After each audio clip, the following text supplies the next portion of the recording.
নমস্কার, aspiration YouTube চ্যানেলে আবার সবাইকে স্বাগত। আজকে আমার ভিডিওর আলোচ্য বিষয় ন্যাশনাল ইনকাম। তো আমরা নতুন একটা যে ইকোনমিক্সের সিরিজ নিয়ে এসেছি, সেইখানে আমরা প্রত্যেকটা ইকোনমিক্সের চ্যাপ্টারগুলোকে সহজভাবে বাস্তব উদাহরণ দিয়ে বোঝানোর চেষ্টা করছি। তো আগের দিন আমরা মুদ্রাস্ফীতি বা ইনফ্লেশন নিয়ে আলোচনা করেছি। আশা করি ভিডিওটা তোমাদের ভালো লেগেছিল। তাই আজকে আমরা ফিরে এসেছি ন্যাশনাল ইনকাম নিয়ে। আজকে ন্যাশনাল ইনকাম থেকে যত ধরনের আলোচ্য বিষয় আছে, বিশেষ করে কম্পিটিটিভ এক্সামে যে ধরনের কোশ্চেনগুলো আসে, সেই বিষয়গুলো নিয়ে আলোচনা করব। ভিতরে ঢুকে জিনিসগুলোকে গোড়া থেকে বোঝার চেষ্টা করব, কারণ ইকোনমিক্স যদি গোড়া থেকে না বুঝতে পারি তাহলে কিন্তু বিষয়টা অনেকটা কঠিন মনে হবে। কিন্তু আমি তোমাদের কথা দিয়ে বলছি, তোমরা যদি আমার ক্লাস ফলো করো তাহলে কিন্তু তোমাদের ইকোনমিক্স চ্যাপ্টারটা জলের মতো সোজা লাগতে শুরু করবে। আজ আমরা ন্যাশনাল ইনকাম চ্যাপ্টার একদম গোড়া থেকে শেষ পর্যন্ত এমনভাবে বুঝবো যাতে ধরো GDP, GNP, NNP, NDP, personal income, disposable income, GDP, real deflator, এই সমস্ত শব্দ তোমার কাছে আলাদা আলাদা করে অনেক বড় হিউজ তোমার কাছে বার্ডেন বলে মনে হবে না। এটা তোমার কাছে একদম সোজা হয়ে যাবে। ধাপে ধাপে শিখবো, আশা করি তোমরা বুঝতে পারবে। তো সবার আগে জাতীয় আয় পড়ার প্রয়োজন এই জন্যই কিন্তু নয় যে এটা শুধুমাত্র পরীক্ষায় আসে। জাতীয় আয় জানলে বোঝা যাবে যে একটা দেশের অর্থনীতি কত বড়, কতটা বাড়ছে, কোন খাত কতটা অবদান রাখছে, মানুষের গড় আয় কত, আর গ্রোথ শব্দটা কতটা বাস্তব। ধরো সংবাদে খবর শুনলে যে জিডিপি বেড়েছে, ঠিক আছে, বা পার ক্যাপিটা ইনকাম বেড়ে গেছে, বা ইকোনমি ফাস্টার গ্রোয়িং, এই কথাগুলোর মানে বোঝানোর জন্য এই ন্যাশনাল ইনকাম চ্যাপ্টারটা প্রচুর বুঝতে হবে।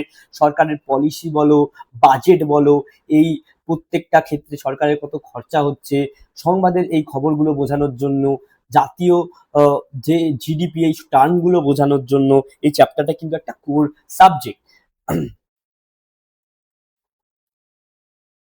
একটা পরিবারের মাসিক আয় জানলে যেমন সেই পরিবারের অবস্থার একটা ধারণা পাওয়া যায়, কিন্তু তেমনি একইভাবে একটা দেশের যদি আমরা ন্যাশনাল ইনকাম বা মোট আয় জানতে পারি তাহলে কিন্তু সেই দেশের অবস্থা সম্পর্কেও সঠিকভাবে ধারণা করতে পারবো।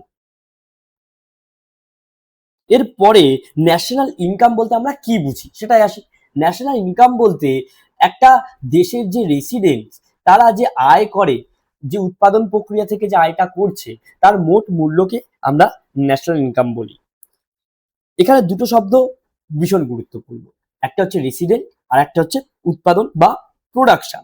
অর্থাৎ দেশের ভিতরে শুধু উৎপাদন হলেই হলো না, দেখতে হবে সেই আয় দেশের রেসিডেন্ট করছে কিনা। বিদেশিরা যদি আয় করে দেশের থেকে তাহলে কিন্তু সেটাকে ন্যাশনাল ইনকামের মধ্যে আসবে না, সেটা আমরা আরো পরে বিস্তারিতভাবে তোমাদেরকে বলবো। আবার ধরো, সব ধরনের রিসিপ্ট কিন্তু জাতীয় আয় নয়, যেই আয় উৎপাদনের সঙ্গে জড়িত সেটাই এখানে ধরা হবে। কিরকম? ধরো একজন শিক্ষক বা একজন টিচার পড়িয়ে আয় করলো, একজন শ্রমিক মজুরি পেল, একজন জমির মালিক রেন্ট পেল, একজন উদ্যোক্তা প্রফিট পেল, এই সবই কিন্তু প্রোডাকশনের সাথে যুক্ত বা উৎপাদনের সাথে জড়িত। কিন্তু কেউ ধরো তার পুরনো একটা টাকা 3 লাখ টাকা জমে আছে, সেখান থেকে সে 1 লাখ টাকা খরচা করলো, তাহলে এই যে সঞ্চয় থেকে খরচা করা বা ট্রান্সফার পেমেন্ট, এগুলো কিন্তু জাতীয় আয়ের অংশ নয়। তাই ন্যাশনাল ইনকাম হলো earn income from current production, অর্থাৎ যে প্রোডাকশন গুলো হচ্ছে, যেগুলো তোমার প্রোডাকশনের সাথে যুক্ত, সেইগুলো এখানে ধরা হবে। পুরনো সঞ্চয়, ট্রান্সফার পেমেন্ট বা লেনদেন, এইগুলো কিন্তু জাতীয় আয়ের অংশ নয়।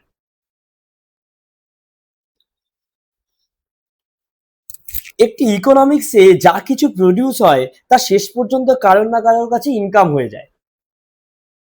কারণ গুডস সার্ভিস তৈরি করতে লেবার, ল্যান্ড, তারপরে ধরো ক্যাপিটাল, এন্টারপ্রেনিয়রশিপ, এই ধরনের জিনিসগুলো লাগে। এদের বিনিময়ে ওয়েজ বা ধরো ইন্টারেস্ট বা ধরো প্রফিট, রেন্ট, এইগুলো পাওয়া যায়। তো যারা এই ইনকাম পায় তাদের এই ইনকামের একটা অংশ কনজামশনের পিছনে খরচা করে, আর একটা কি করে, আর একটা তারা সেভিং করে। স্বাভাবিক বিষয়। তো দেখো, একটা আয়ের পিছনে খরচা হয় আর একটা সেভিং করে। আর এই যে অ্যাকাউন্টিং সেন্সে প্রোডাকশন বলো বা ইনকাম বলো বা এক্সপেন্ডিচার বলো, আলাদা বা আলাদা জিনিস তোমার মনে হতে পারে, কিন্তু আলটিমেটলি ম্যাক্রো লেভেলে এটা একই বাস্তবতার তিনটে ভিন্ন ভিন্ন দিক। ধরো একটা বেকারি রুটি বানালো, রুটি বিক্রি হলো, বেকারির রেভিনিউ হলো, সেই রেভিনিউ থেকে শ্রমিক ওয়েজ পেলো, মালিক প্রফিট পেলো, মালপত্র কেনা হলো। অর্থাৎ এই যে উৎপাদন হচ্ছে, এই যে আয় হচ্ছে আর এই যে ব্যয় হচ্ছে, এই তিনটা একই চেইনের কিন্তু আলটিমেটলি অংশ। আশা করি তোমাদের ব্যাপারটা বোঝাতে পারলাম।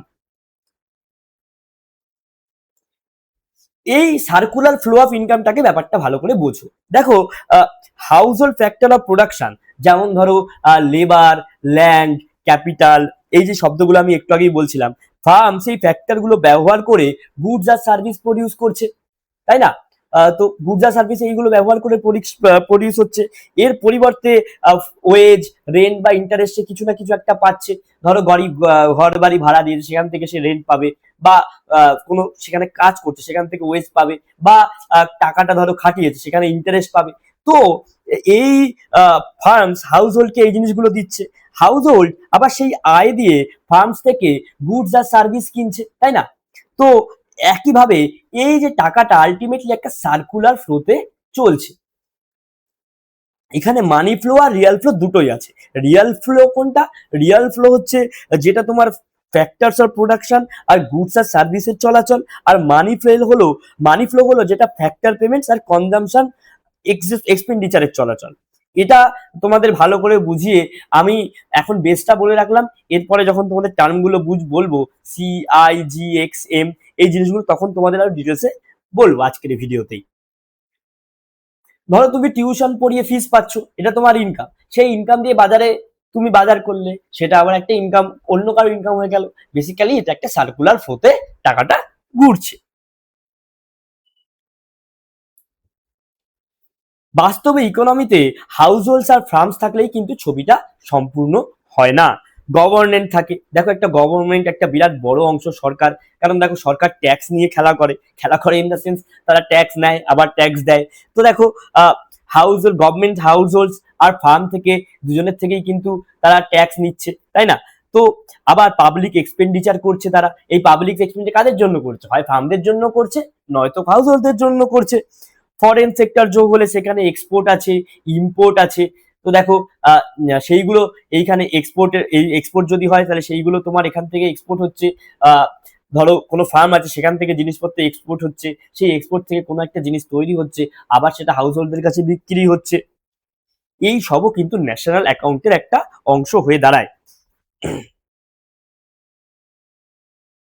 এই এক্সটেন্ডেড ফ্লোটা ভীষণ বোঝা জরুরি, কারণ আধুনিক মাইক্রো ইকোনমিক্সের ক্লোজড ইকোনমিক্স মধ্যে আটকে নেই। কারণ আজকে আর কোথায় ক্লোজ ইকোনমিক নেই। দেশের একটা দুটো অংশ বাদ, পৃথিবীর একটা দুটো অংশ বাদ দিই, বিশেষ করে আমাদের ভারতবর্ষ তো একদমই ক্লোজড ইকোনমি নয়। তাই তোমাদের কিন্তু এই জায়গাগুলো বুঝতে হবে। ঘরের টাকা ব্যাংকে জমা পড়ে থাকা, সরকার ট্যাক্স নেওয়া, আর বিদেশে জিনিস বিক্রি হওয়া, এই সবকিছুই কিন্তু সার্কুলার ফ্লোতে বদলে যায়। তুমি ভাবছো তোমার ব্যাংকে টাকা পড়ে আছে, সেটা স্থির রয়েছে, কিন্তু আলটিমেটলি নয়। ব্যাংক সেই টাকাটা নিয়ে খাটাচ্ছে, অর্থাৎ সেটা তোমার ফ্লো এর মধ্যে রয়েছে। টাকা কোথাও জমে থাকে না, তোমার ঘরে থাকলে তবেই টাকাটা জমে থাকে। না হলে তুমি যখনই সেটা বাজারে লাগাও, অথবা তুমি ফার্মে দাও, অথবা তুমি ব্যাংকে দাও, টাকাটা আলটিমেটলি সার্কুলার ফ্লোতে চলতে থাকছে। জাতীয় আয়ের সবচেয়ে বড় প্র্যাকটিক্যাল সমস্যা হলো ডবল কাউন্টিং। এই সমস্যা এড়াতে ফার্স্ট ডিস্টিংশন হলো ফাইনাল গুডস আর ইন্টারমিডিয়েট গুডস এর মধ্যে পার্থক্য বোঝা। ফাইনাল গুডস হলো সেই আলটিমেট গুডস বা সার্ভিস যেটা শেষ ব্যবহারকারীর জন্য কেনা হয়। ইন্টারমিডিয়েট গুডস হলো সেই পণ্যটা যেটা অন্য গুডস অ্যান্ড সার্ভিস তৈরির জন্য ইনপুট হিসেবে ব্যবহার করা হয়। ধরো গম ফার্মার বিক্রি করলো মিলকে, মিল ফ্লাওয়ার বানিয়ে বেকারিকে দিল, বেকারি ব্রেড বা রুটি বানিয়ে কনজিউমারকে দিল। এই যে কৃষক থেকে গম, মিল থেকে ময়দা, বেকারি থেকে আলটিমেটলি ব্রেড তৈরি হয়ে সেটা ভোক্তার কাছে যাচ্ছে। তো আলটিমেটলি দেখো কনজিউমারের কাছে ব্রেড হচ্ছে আলটিমেটলি ফাইনাল গুড। কিন্তু এই যে ফ্লাওয়ার বলো বা এই যে ধরো ব্রেড বলো, এই জিনিস, এই ফ্লাওয়ার বলো বা এই ধরো হোয়েট বলো, এইগুলো কিন্তু আলটিমেটলি এখানে কি গুডস? এটা হচ্ছে ইন্টারমিডিয়েট গুডস। যাতে এটা বারবার করে কাউন্ট না হয়, তাই জন্যই আলটিমেটলি আমরা এখানে চূড়ান্ত গুডটাকে নিয়ে কাজ করছি। ভ্যালু অ্যাডেড এর যোগফল যদি সঠিক উপায় ধরো, তাহলে এই যে যদি 20 টাকায় তোমার কৃষক বিক্রি করে মিলকে, মিল যদি 30 টাকায় বিক্রি করে, বেকারি থেকে যদি 50 টাকায় বিক্রি হয়, তো সেই জায়গায় দাঁড়িয়ে এইখানে কিন্তু আমি বারবার করে 3টে যোগ করব না। তো আমি বারবার যোগ করব 10 টাকা, 20 টাকা, এখানে কিন্তু 30 টাকা যোগ করলে হবে না। এই 20 টাকার সাথে যখন 30 টাকা হচ্ছে সেখানে অ্যাড হচ্ছে 10 টাকা। আবার দেখো এই 30 টাকা থেকে যখন 50 টাকা হচ্ছে অ্যাড হচ্ছে কত, 20 টাকা। তাহলে আলটিমেটলি হচ্ছে 50 টাকা। এই ডবল কাউন্টিংটা এই জন্যই এড়ানো দরকার। এবার প্রশ্ন হলো, ইন্টারমিডিয়েট গুডস বারবার যোগ না করে হিসাব করব কি করে, তাই না? হিসাবটা আমরা কিভাবে করব? তো এখানেই ভ্যালু অ্যাডেড অ্যাপ্রোচ সবচেয়ে বেশি ইউজফুল।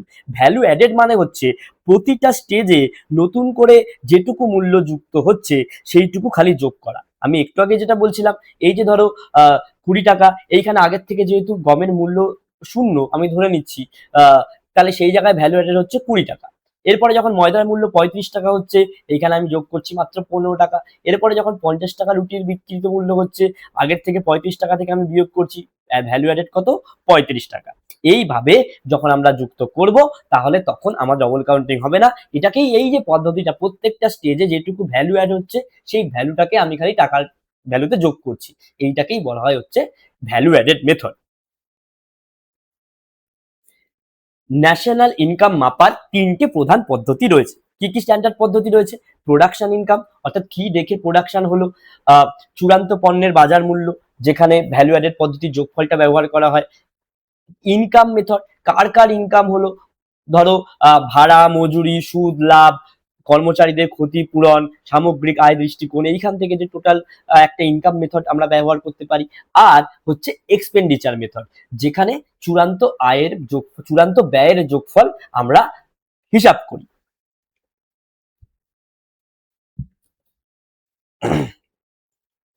এই দেখো, তো বেসিক্যালি আইডেন্টিক্যাল সিচুয়েশন এই তিনটের আনসারই এক হওয়া উচিত, কিন্তু চ্যাপ্টারে ব্যাকবোন আইডেন্টিটি তাই বলছে, কিন্তু বাস্তবে data collection problem, informal sector বেশি রয়েছে। আমরা জানি বেশিরভাগই ভারতবর্ষে ধরো আনঅর্গানাইজড একটা সেক্টর, সেখানে ট্যাক্স সিস্টেম ঠিকঠাক করে নেই, প্রত্যেকটা ডেটার হিসাব থাকে না, তো কিছু জায়গায় টাইমিং এর ইস্যু তৈরি হয়ে যায়।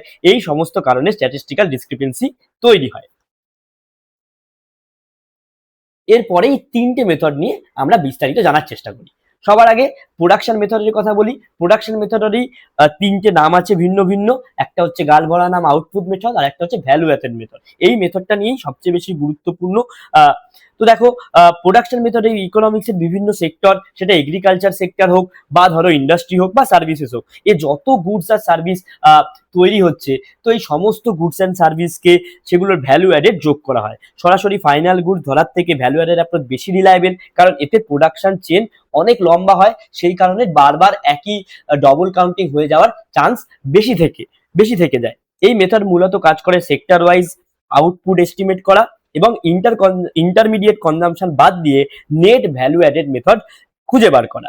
কৃষিক্ষেত্রে ক্রপ আউটপুট যেটা হচ্ছে সেইটা আমরা দেখার চেষ্টা করি, ম্যানুফ্যাকচারিং এ ফ্যাক্টরি আউটপুট যেটা হচ্ছে সেটা আমরা দেখার চেষ্টা করি, আর পরিষেবার ক্ষেত্রে ব্যাংকিং, ট্রান্সপোর্ট, কমিউনিকেশন, এডুকেশন বা হেলথ, এই সবই ধরা হয়।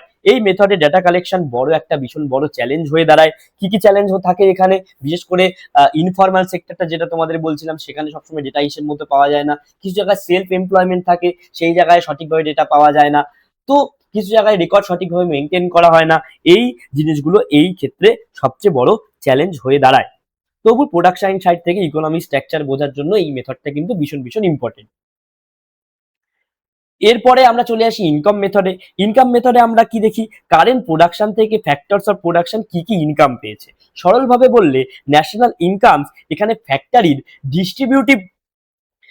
ডিস্ট্রিবিউটিভ শেয়ার্স এর যোগফল হয়ে দাঁড়ায়। ধরো ল্যান্ডের ইনকাম আছে, তো ধরো সেখানে লেবারের শ্রম আছে, ক্যাপিটালের ইন্টারেস্ট আছে, তো সেখানে কিছু এন্টারপ্রেনারশিপ আছে। তো এইটা কি করা হয়, এদের প্রত্যেকটার ইনকাম একসাথে যোগ করে আলটিমেটলি একটা ন্যাশনাল ইনকামের হিসেব করা হয়।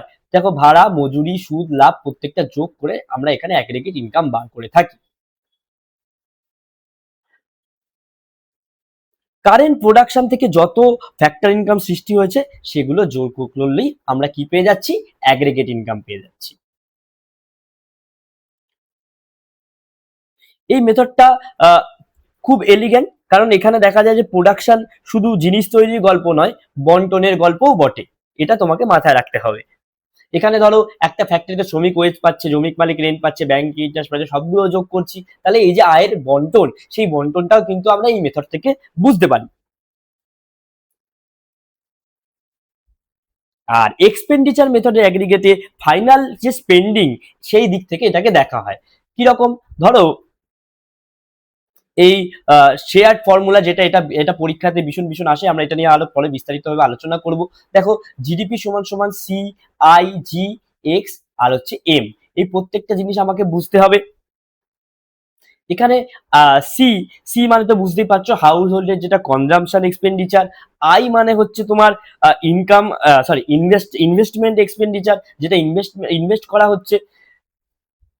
জি মানে কি, জি মানে হচ্ছে এখানে গভর্নমেন্টের ফাইনাল এক্সপেন্ডিচার, যেটা গভর্নমেন্ট এক্সপেন্ডিচার হচ্ছে। এক্স মাইনাস এম, এই এক্স মানে হচ্ছে তোমার নেট এক্সপোর্ট, এক্স মানে হচ্ছে যেটা তোমার ভেতরে চলে আসছে, আর এম মানে হচ্ছে যেটা বাইরে যাচ্ছে। বুঝতে পারছো? তাহলে income sorry X minus M মানে হচ্ছে আলটিমেটলি নিট রপ্তানি। অর্থাৎ যদি আমরা ধরো 500 টাকা আমদানি করলাম আর 400 টাকা রপ্তানি করলাম, তাহলে এইখানে আমাদের এক্স মাইনাস এম কি হয়ে যাবে, -100 হয়ে যাবে। বুঝতে পেরেছো? এই এক্সপেন্ডিচার মেথডে ডাইরেক্টলি ধরা হয় না।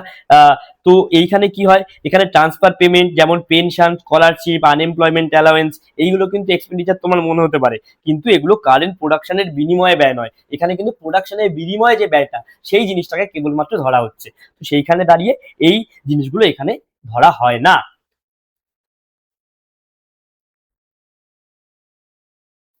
এরপরে একটা বড় শব্দ বা যেটা আমরা সবসময় শুনে আসি, জিডিপি বা gross domestic product. Gross domestic product হলো একটি দেশের জিওগ্রাফিক্যাল বাউন্ডারির ভিতরে একটা নির্দিষ্ট সময়ের মধ্যে যত ফাইনাল গুডস আর সার্ভিস তৈরি হয় তার মনিটারি ভ্যালু, তার টাকার ভিত্তিতে ভ্যালু। এখানে মূল কথা হলো ডোমেস্টিক বাউন্ডারি, অর্থাৎ উৎপাদন দেশের ভিতরে হয়েছে কিনা সেটাই কিন্তু এখানে মুখ্য।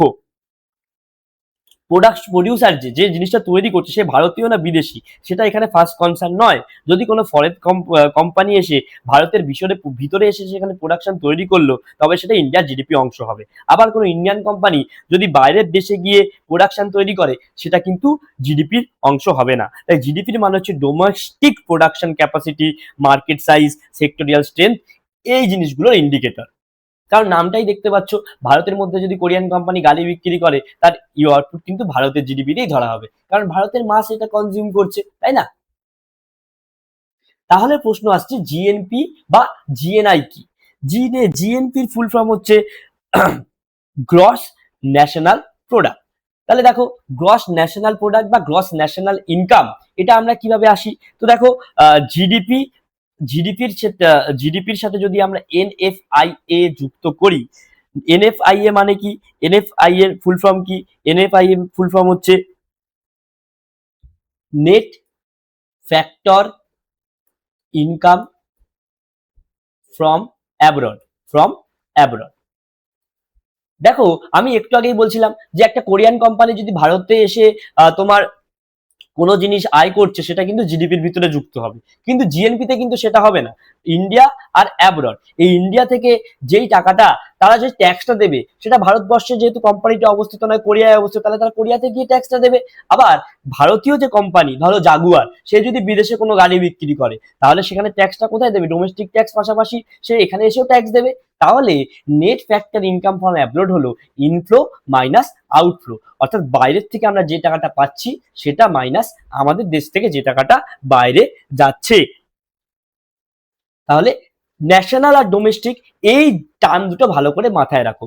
জি মানে হচ্ছে গ্রস, যেখানেই পাবে ইকোনমিক্স এর ন্যাশনাল ইনকাম, সেখানেই হচ্ছে এটা গ্রস। এটা হচ্ছে এন হচ্ছে ন্যাশনাল আর ডি হচ্ছে ডোমেস্টিক। তাহলে ন্যাশনাল থেকে, যে কোনো ন্যাশনাল থেকে যদি ডোমেস্টিকে আমরা যেতে চাই, তাহলে সেই ক্ষেত্রে আমাদের বাদ দিতে হবে কি, এনএফআইএ বাদ দিতে হবে।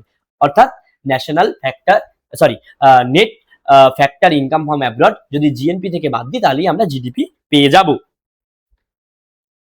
এই এনএফআই এর কথাই একটু আগে বলছিলাম, যে এই ইনফ্লো মাইনাস আউটফ্লো, এটাই হচ্ছে net factor income from abroad.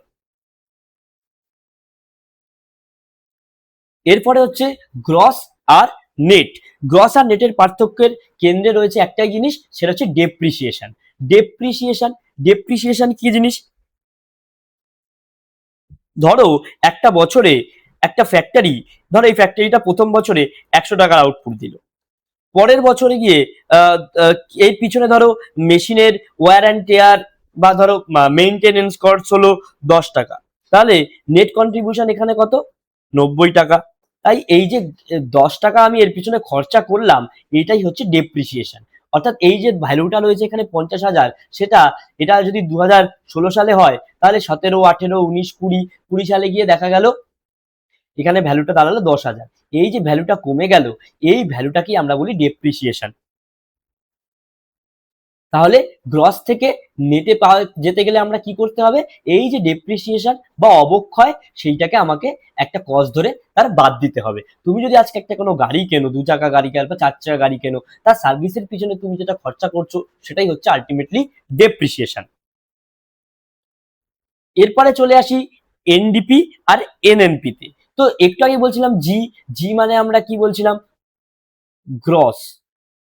R N মানে কি? এন মানে হচ্ছে নেট। তাহলে এনডিপি মানে কি? এনডিপি মানে হচ্ছে net domestic product. Net domestic product. NN মানে কি? এনএনপি মানে কি? Net national product. তাহলে দেখো এবার তুমি অঙ্কের মতো পুরো ব্যাপারটাকে ভালো করে বুঝে নাও।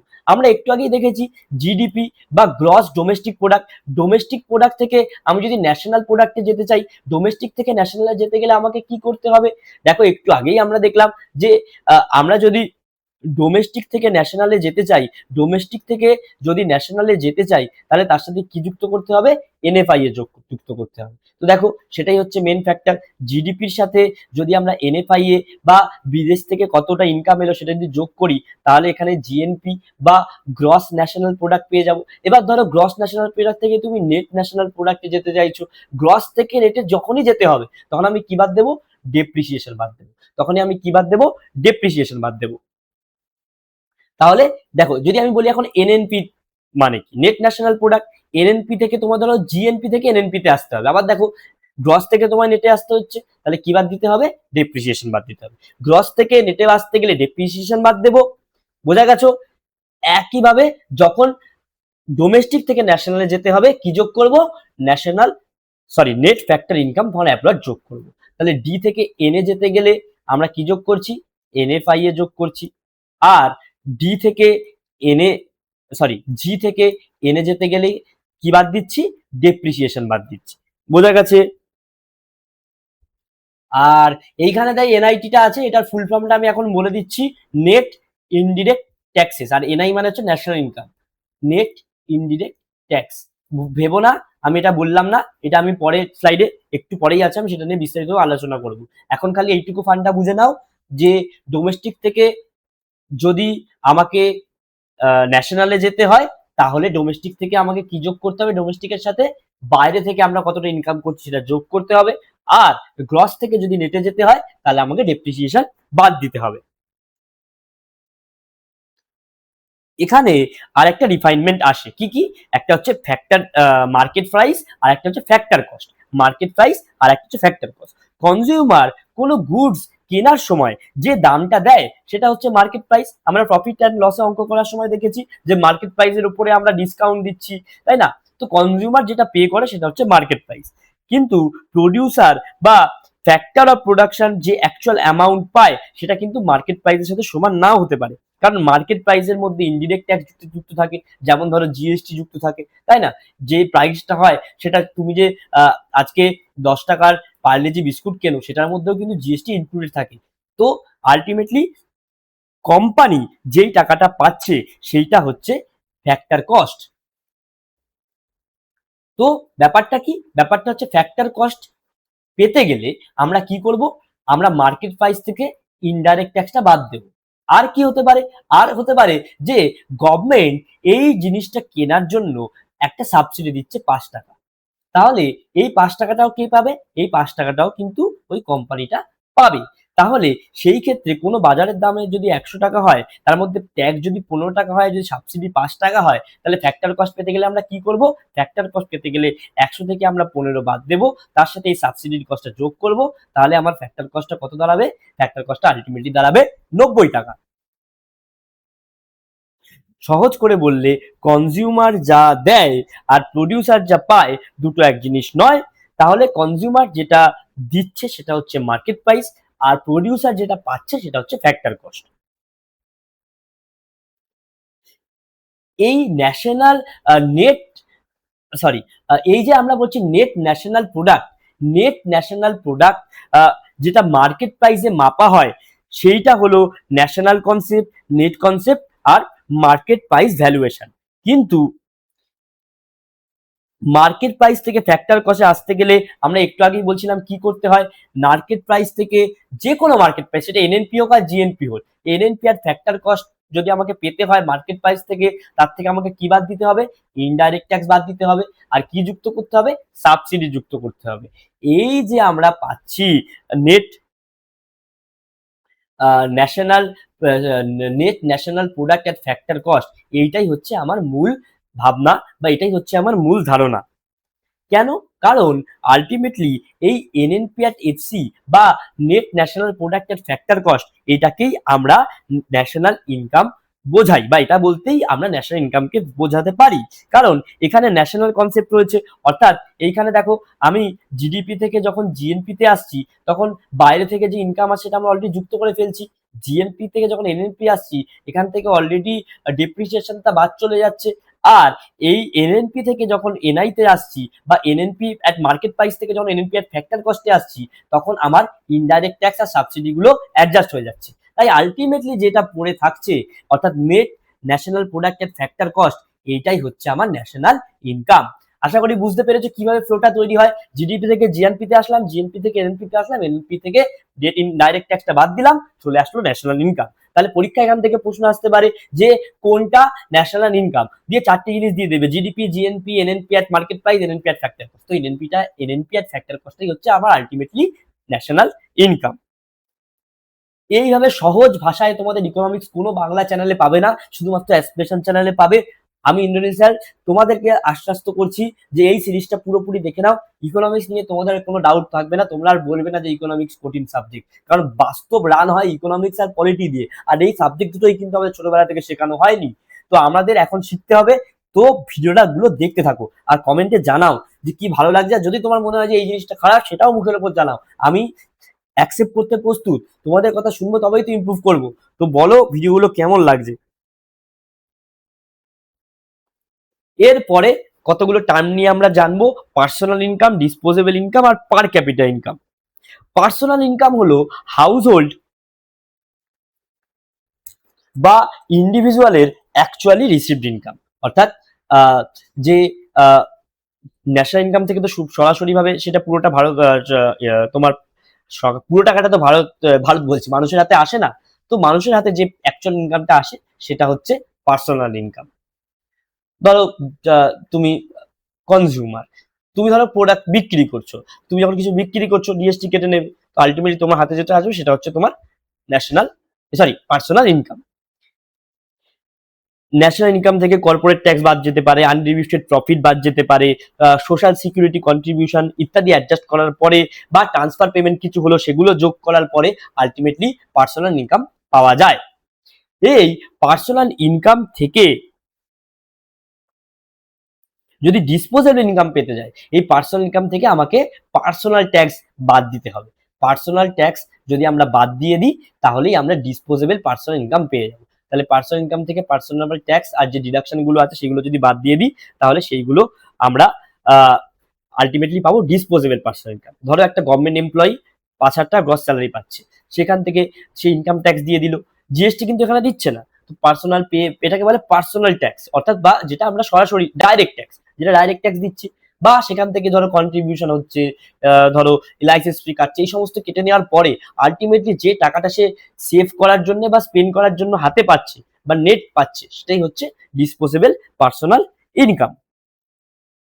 আর পার ক্যাপিটা ইনকাম মানে কি? পার ক্যাপিটা ইনকাম হচ্ছে একটা ন্যাশনাল যে ইনকাম, অর্থাৎ টোটাল যে আয়, তাকে তাকে যদি আমরা দেশের টোটাল পপুলেশন দিয়ে ভাগ করে দিই তাহলেই আমরা পাচ্ছি কি পার ক্যাপিটা ইনকাম। অর্থাৎ দেশের মোট আয় বড় হলেও tax, retain profit, corporate earning, এই সমস্ত কারণে সমস্ত ইনকাম কিন্তু মানুষের পকেটে আসে না। এখানে ন্যাশনাল ইনকাম দেখতে হবে। বাস একটা দেশে, আমরা জানি ভারতবর্ষের মতো দেশের, যেখানে দেশের 90% ওয়েলথ দেশের টপ 5% বা 5 to 10% মানুষের কাছে জমায়েত, সেখানে কিন্তু আমরা ন্যাশনাল ইনকাম প্রচুর হতে পারে, কিন্তু পার ক্যাপিটা ইনকাম, অর্থাৎ যেখানেই এখানে আমরা 144 কোটি দিয়ে ভাগ করব, আলটিমেটলি পার ক্যাপিটা ইনকাম কিন্তু খুব কম হয়ে দাঁড়ায়।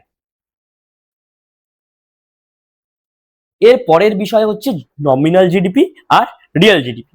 কেবল জিডিপি বেড়েছে এটা শুনেই কিন্তু খুশি হওয়া যাবে না, কারণ প্রাইস চেঞ্জের কারণে নমিনাল ফিগার বাড়তে পারে।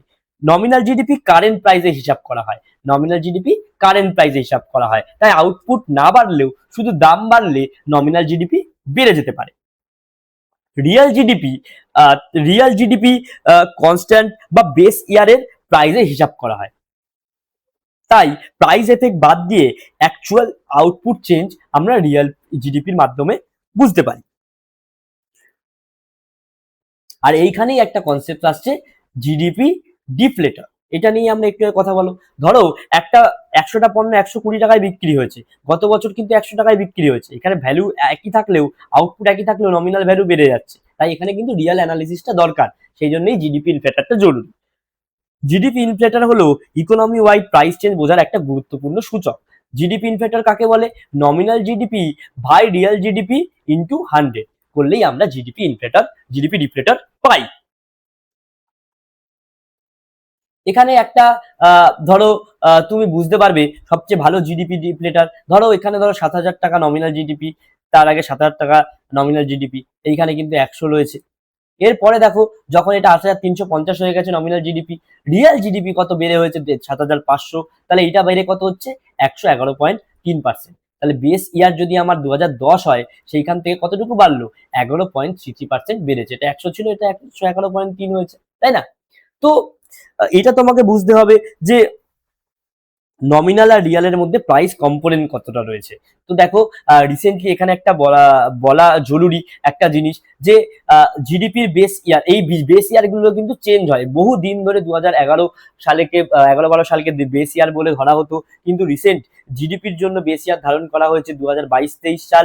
সিপিআই কনজিউমার প্রাইস ইন্ডেক্সের জন্য বেস ইয়ার ধরা হয়েছে 2024 সাল, আর আইআইপির জন্য বেস ইয়ার ধরা হয়েছে 2022-23 সাল।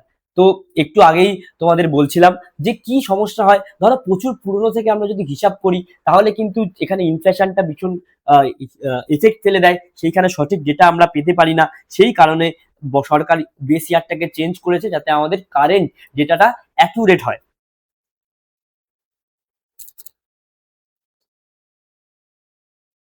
এরপরে চলে আসি জিভিএ, অর্থাৎ গ্রস ভ্যালু অ্যাডেড এর সাথে জিডিপির পার্থক্য বোঝানোর তে। তো দেখো জিভিএ বা gross value added product side value ক্রিয়েশনকে বোঝায়। এটি সেক্টর অনুযায়ী দেখায় যে ধরো এখানে র ম্যাটেরিয়াল, প্রসেসিং, ফিনিশড আউটপুট, এই যে ভ্যালু অ্যাডেড গুলো হচ্ছে, সেই টোটাল আউটপুটটাকে বোঝানো হয়। এই সেক্টর দেখায় তোমার কতটা কে কোন সেক্টর কতটা ভ্যালু অ্যাড করছে। জিডিপি মার্কেট প্রাইসে অ্যাগ্রিগেট ভ্যালু, তাই প্রোডাক্ট ট্যাক্সেস, প্রোডাক্ট সাবসিডিজ এর প্রভাব জিডিপিতে চলে আসে। কিন্তু জিডিপি থেকে যদি আমরা প্রোডাক্ট ট্যাক্সেস যোগ করে দিই, জিডিপির সাথে যদি আমরা, সরি ভুল বলছি, গ্রস ভ্যালু অ্যাডেড সার্ভিসের সাথে, গ্রস ভ্যালু অ্যাডেড এর সাথে, জিভি এর সাথে যদি আমরা প্রোডাক্ট ট্যাক্সেস যোগ করে দিই, আর তার থেকে যদি আমরা প্রোডাক্ট সাবসিডি গুলো বাদ দিয়ে দিই, তাহলেই কিন্তু আমরা জিডিপিটাকে পেয়ে যাব। তাহলে জিভিএ থেকে জিডিপিতে আসতে গেলে অ্যাড কি কি হচ্ছে? অ্যাড হচ্ছে আমার প্রোডাক্ট ট্যাক্সেস, আর মাইনাস হচ্ছে কি? Product subsidy. এই কনসেপ্টটা দেখো একটু আগেই তুমি পড়েছিলে, যে আমরা যখন আসছিলাম একটু আগেই এখানে আমরা দেখলাম যে যখন আমরা এনএনপি থেকে এনআই তে যাচ্ছি, সেইখানেই কিন্তু সেম কাইন্ড অফ স্ট্রাকচার আমরা পড়েছি, যে এখানে আমরা ইনডাইরেক্ট ট্যাক্সটা বাদ দিচ্ছিলাম আর সাবসিডি অ্যাড করছিলাম। ঠিক একইভাবে দেখো যখন আমি জিডিপি কে ফেরত পেতে চাইবো জিভিএ থেকে, তাহলে সেই ক্ষেত্রে পার্সোনাল ট্যাক্সটা যোগ করব আর সাবসিডি গুলোকে বিয়োগ করব। খালি এই টার্মগুলো আলাদা, জিনিসটা কিন্তু আলটিমেটলি একই।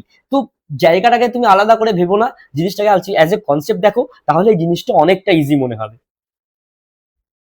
তাহলে জিডিপি থেকে যখন আমরা ন্যাশনাল ইনকামের দিকে যাচ্ছি, সেইখানে আমরা কি বাদ দিচ্ছি? সেখানে আমরা বাদ দিচ্ছি personal tax, sorry indirect tax, add করছি কি? সাবসিডি। তাহলে জিডিপিতে ফেরত আসতে গেলে কি করতে হবে? প্রোডাক্ট ট্যাক্স, এখানে প্রোডাক্টের ক্ষেত্রে থেকে দেখছি, কারণ সেক্টরের দিক থেকে দেখছি, তাহলে এখানে কি আসছে, প্রোডাক্ট ট্যাক্স যোগ হচ্ছে, বাদ যাচ্ছে কি, সাবসিডি বাদ যাচ্ছে। তো দেখো এখানে একটা সেভিং আর ইনভেস্টমেন্টের আইডেন্টিটির কথা বলি। তো দেখো সিম্পল ইকোনমির ক্ষেত্রে কি হয়, সিম্পল ইকোনমিতে ওয়াই ওয়াই মানে হচ্ছে তোমার ন্যাশনাল ইনকাম, ঠিক আছে, তো বা ন্যাশনাল আউটপুট বলতে পারো, ঠিক আছে। তো সেইখানে আমরা যদি কনজামশনের সাথে অলরেডি কনজামশনের সাথে সেখানে যদি ইনভেস্টমেন্ট অ্যাড করি, তাহলেই আমরা ন্যাশনাল আউটপুট পাই। অথবা ধরো এখানে যদি আমরা কনজামশনের সাথে সেভিংস যুক্ত করি, তাহলেই আমরা ন্যাশনাল ইনকাম পাই। সেইখান থেকে আমরা বলতে পারি আই ইকুয়াল টু এস, অর্থাৎ এটা গভর্নমেন্টের পক্ষ থেকে তুমি ভালো বুঝবে। তাহলে গভর্নমেন্টের ক্ষেত্রে কি হচ্ছে, হয় গভর্নমেন্ট যে টাকাটা আলটিমেটলি গভর্নমেন্টের ন্যাশনাল ইনকাম এলো, এই ন্যাশনাল ইনকাম গভর্নমেন্ট কিভাবে খরচা করবে, এই দুটো জেনারেলি হয়, সিম্পল ইকোনমিতে বোঝাচ্ছে, তারপরে কিন্তু আমরা ভেতরে ঢুকবো। তো বেসিক্যালি কি হয়, হয় এর গভর্নমেন্ট এখানে কনজাম করবে, অর্থাৎ হয় সেটা খরচা করবে, অথবা সেখানে তারা কি করবে, সেখানে সেটা সেভিং করবে। এই দুটোর একটা অপশন তারা করবে। এই আই বলতে কি, ইনভেস্টমেন্ট, হয় তারা সেখানে ইনভেস্ট করবে, সেটা কোনো ক্যাপিটাল ইনভেস্ট হতে পারে, অথবা সেই টাকাটা তারা সেভিং করবে, সেক্ষেত্রে তারা সেই টাকাটা সেভিং করবে। তাহলে এই ক্ষেত্রে দুটো অপশন কি, আই অথবা এস। তাহলে এইখান থেকে কনজাম্পশন থেকে যদি কেটে যাও, আমরা সিম্পল ইকোনমির ক্ষেত্রে বলতে পারি আই ইকুয়াল টু এস। তার মানে এই নয় যে গভর্নমেন্ট বা প্রত্যেকটা ব্যক্তি যা সেভ করছে তাই সেই ব্যক্তিরা ততটা ইনভেস্ট করছে, এখানে কিন্তু এই জিনিসটা আমরা বলতে পারি না। কেন বলতে পারি না, কারণ কারণ এইখানে অনেকগুলো ফ্যাক্টর জুড়ে রয়েছে। সেই কথাটাই তোমাদের একটু আগে বলছিলাম যে আলটিমেটলি জিডিপি মানে হচ্ছে CIG plus X minus M, অর্থাৎ এখানে কি কি থাকছে, কনজাম্পশন থাকছে, আই ফর ইনভেস্টমেন্ট থাকছে, জি ফর গভর্নমেন্ট স্পেন্ডিং থাকছে, তার থেকে আমরা আলটিমেটলি নেট যে ইনকাম হচ্ছে সেটা, বাইরে থেকে যে নেট ইনকাম হচ্ছে বা নেট রপ্তানি সেটা অ্যাড করছি। এই সবগুলো যোগ করলে আমরা আলটিমেটলি জিডিপি বা ওয়াই পাই। বুঝতে পারছো? তাহলে ওয়াই এর সিম্পল ইকোনমিতে ফর্মুলা যদি জিজ্ঞাসা করে, তাহলে সিম্পল ইকোনমিতে ওয়াই এর দুটো ফর্মুলা হতে পারে। সিম্পল ইকোনমিতে Y equal to C plus I বলতে পারি, অথবা সি প্লাস এস বলতে পারি। কিন্তু যদি ইকোনমি যেটা রিয়েল ইকোনমি, সেইখানে ওয়াই এর ভ্যালু পেতে গেলে আমাকে কি করতে হবে, এগুলো কিন্তু পরীক্ষায় কোশ্চেন আসে যে ওয়াই ইকুয়াল টু কি, এরকম ভাবে পরীক্ষা অপশন দিয়ে দেয়। সেই ক্ষেত্রে ওয়াই ইকুয়াল টু আমরা কি বলবো, C plus I plus G plus X minus M. এই ফর্মুলাটাই সবচেয়ে বেশি গুরুত্বপূর্ণ। এই ছবিটা দেখলে ভালো বুঝতে পারবে, এখানে আমি তিনটে এন্টিটি নিয়েছি, একটা হাউস হোল্ড, একটা গভর্নমেন্ট, আর যে কোনো ফার্ম।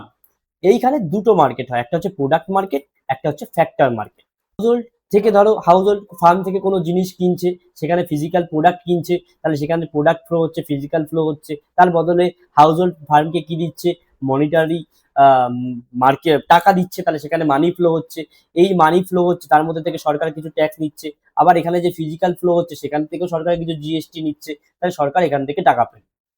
এবার ফ্যাক্টর মার্কেটের কথায় আসি, ফ্যাক্টর মার্কেটে কি হচ্ছে, হাউস হোল্ড থেকে লোক যাচ্ছে, ফার্মে গিয়ে কাজ করছে, তাহলে সেখানে ফিজিক্যাল ফ্লো হচ্ছে, আবার ফার্ম থেকে কিছু রেন্ট পাচ্ছে বা কোনো ইনকাম পাচ্ছে, তাহলে সেখানে মনিটারি ফ্লো হচ্ছে। তাহলে আবার দেখো এই যে ফিজিক্যাল হচ্ছে, সেইখান থেকে গভর্নমেন্ট যে ফ্যাক্টরগুলো ওন করে, সেইগুলো সেই টাকাগুলো সেই ডিরেক্ট ট্যাক্স, সেইগুলো ফিজিক্যাল ফ্লো যেখান থেকে পাচ্ছে, সেখান থেকে তোমার যে খাটাখাটনি করছে, সেই সময় গভর্নমেন্টের ধরো কেউ রেন্ট ব্যবহার করছে, গভর্নমেন্টের বাস ব্যবহার করছে বা কোনো পাবলিক ট্রান্সপোর্ট ব্যবহার করছে, সেইখানে গভর্নমেন্টের কিছু ইনকাম হচ্ছে। আবার এইখান থেকে যে টাকা বা ইনকাম বা স্যালারি পাচ্ছে, সেইখান থেকেও সরকার কিছু টাকা গ্রহণ করছে। এই যে সরকার টাকাগুলো পাচ্ছে, সেই সরকারগুলো টাকাগুলো কোথায় খরচা করছে, হয় হাউস হোল্ডের উপরে কিছু স্কিমের জন্য, স্কিমের মাধ্যমে বা সাবসিডির মাধ্যমে খরচা করছে, অথবা কোনো ক্যাপিটাল ইনভেস্টমেন্ট করছে যেগুলো ফার্মের দিকে যাচ্ছে। তাহলে এই হচ্ছে আমার টোটাল মনিটারি ফ্লো। এরপরে ন্যাশনাল ইনকাম বাড়লেই কি সবাই সমানভাবে লাভ পায়, এই প্রশ্নটা নিয়ে আমার উত্তর সোজাসুজি উত্তর হচ্ছে না।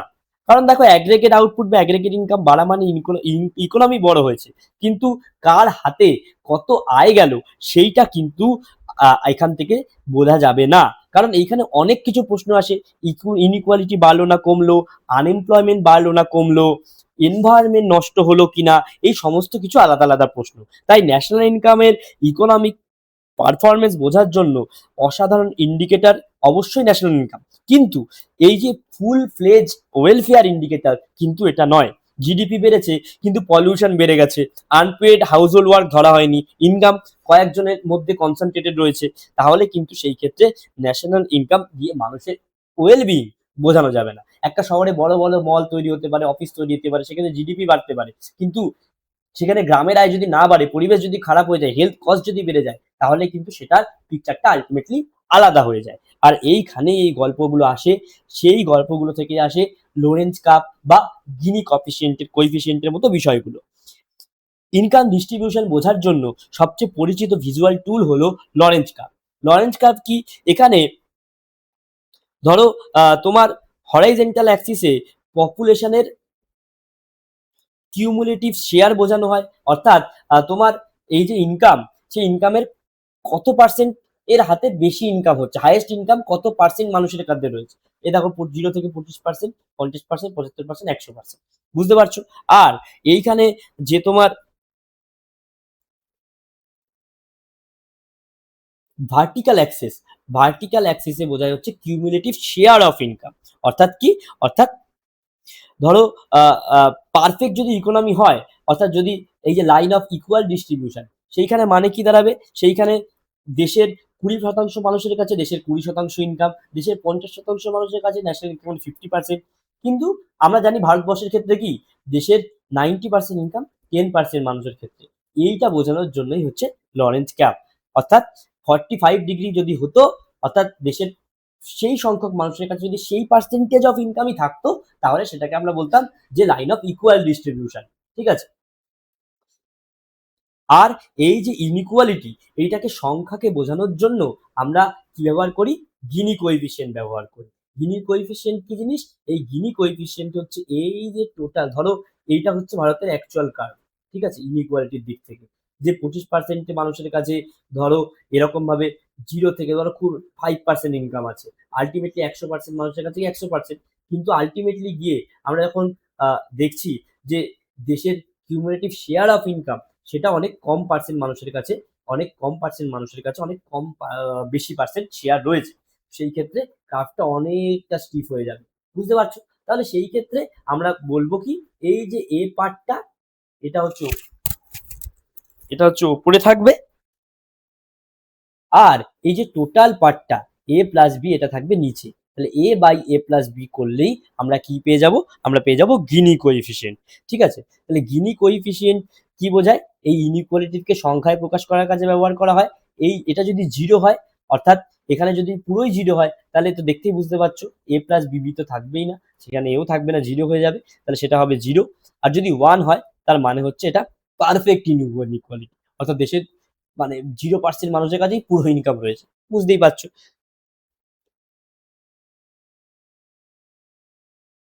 এরপরে চলে আসি গ্রিন জিডিপি আর লিমিটেশনের কথায়।